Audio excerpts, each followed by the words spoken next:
and a time of change that's taking place around the world, and a time when people are feeling a great deal of anxiety and fear and reservations about the future, at a time when people are going to work and don't know whether or not they will have a job when they get off, and not necessarily because of their performance, but because of what's happening in the economy. At a time when there are challenges, more so than ever before, in personal relationships, that many times I'm sure that we've all taken time just to stop and reflect many times when we hear what's happening in the news or read the newspapers. Where's all of this leading to? What's going on here? And so I think that now more than ever, we must begin to look at what are the things that we can do that would put us on some firm footing in life, that will enable us to do some things and use some powers that we have, that many of us go through life never ever discovering that we have those things going for us. And part of that, I believe, is knowing what it is your life worth. What is it that gives your life a sense of meaning and purpose? Because once you find that, it puts you in your power place. See, if you know what your life work is, I encourage you to start working on it. If you can't do it all at one time, do just a little bit of it. And if you don't know what it is that you showed up to do, if you don't know why you're here, I encourage you to find out what your purpose is here. What is the meaning of your life? What will be different? Have you ever asked yourself that question? I've done that. I remember coming from a friend of mine's funeral, and I was reflecting on how much time I had left. And I went for a walk in a park thinking about this guy whose life was so promising. And I mean, he wasn't an old guy. He was quite young, in fact. And I thought about all of the things that he said he was going to do, and he never got a chance to do those things. And I started thinking about my own life and how much time I had left to do the things that I would like to do. And at that time, I wasn't sure what my life purpose was, what my life's work was. I wasn't sure about it at that time. And I thought about it quite a lot. I had some idea, but I wasn't convinced. That I don't think I felt worthy. I didn't believe that it could be me to do this kind of work that I'm doing right now.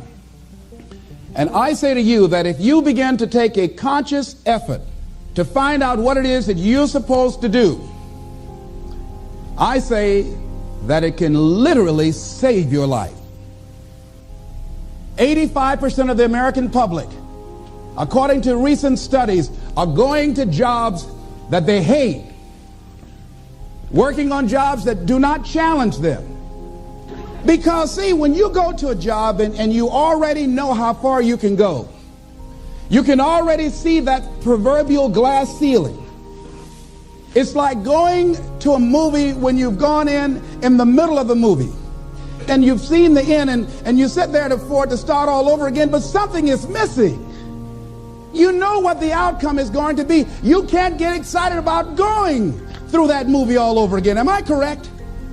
See, when you're going someplace and you already know how much you're going to make, you already know how far you can go, you're in a dead-end position.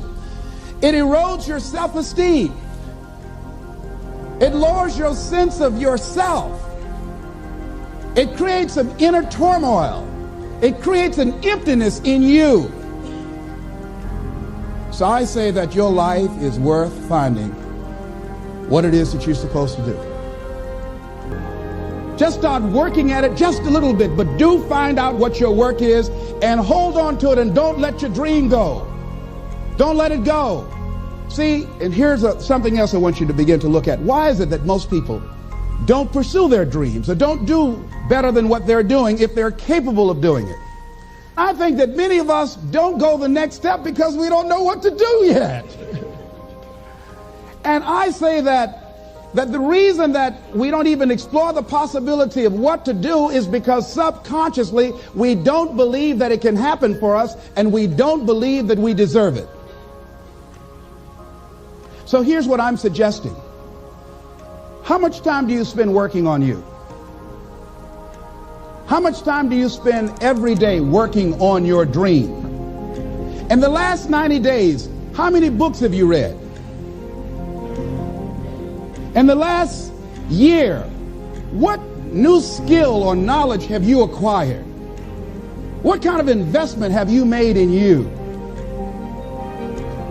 So I'm saying that as you begin to look at where you want to go, if you want to make it today, and things are changing so fast you have to literally run to stand still, I'm saying that you've got to make some conscious effort to begin to work to develop you. Here's something else. Most people are not living their dreams because of fear, ladies and gentlemen. Fear, limited vision, and lack of self-esteem is what keep most people doing things they don't want to do.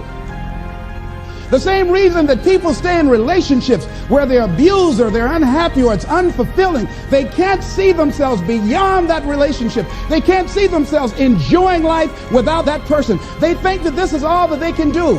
The same reason that people get stuck at a certain level in life, they can't see things being better for them. And they think that this is it and this is all they deserve. This is all they've ever seen. It's been passed on to them. And they think that this is it for them. Ladies and gentlemen, fear kills dreams. Fear kills hope. Fear puts people in the hospital. Fear can age you.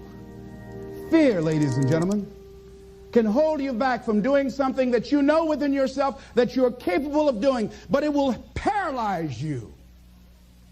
And it seems like you're in a hypnotic spell. And I ask you a question, what is the benefit?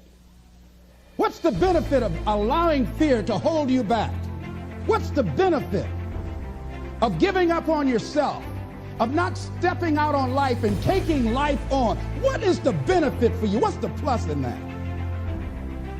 It's one of the things I had to ask myself. So I didn't want to make any mistakes. I wanted everybody to like me. I wanted to be perfect the first time I did something. It's not going to happen. That is an illusion that we create in our mind. It is a state of mind that can be changed. So let's look at how we can begin to take some steps to restructure that fear. Look at your life right now. Whatever you've done up to this point in time, your life is working. Whatever you have produced, it came out of you as a result of the kind of person that you have become. It's a result of your choices. It's a result of your consciousness. Now you have to ask yourself, are you satisfied with what you have produced? Is this what you want? Or do you believe somewhere in the back of your mind or in your heart that there's some other great work for you to do? There's something else that life has for you. And that's why you're here. How do we handle this fear factor? How do we increase our self-esteem? You have to begin to fortify yourself. How do we do that? I believe that you have to begin to consciously monitor your inner conversation and start talking to yourself. Start building yourself up. Sometimes the only good things you will hear about you are the things that you say to you. Start encouraging yourself. Start saying, I can do this. I can make this happen. See, most people don't get out in the arena of life because they don't want to fight. Most people don't get out there because they don't want to get knocked down. They don't want to be dropped to their knees. But see, you're going to be dropped whether you're on the field or whether or not you're sitting on the sidelines. You're going to be dropped.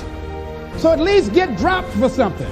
You want to get out in the field where the action is, and you will be amazed. After the struggle, there will be a calm period, and things will begin to click for you.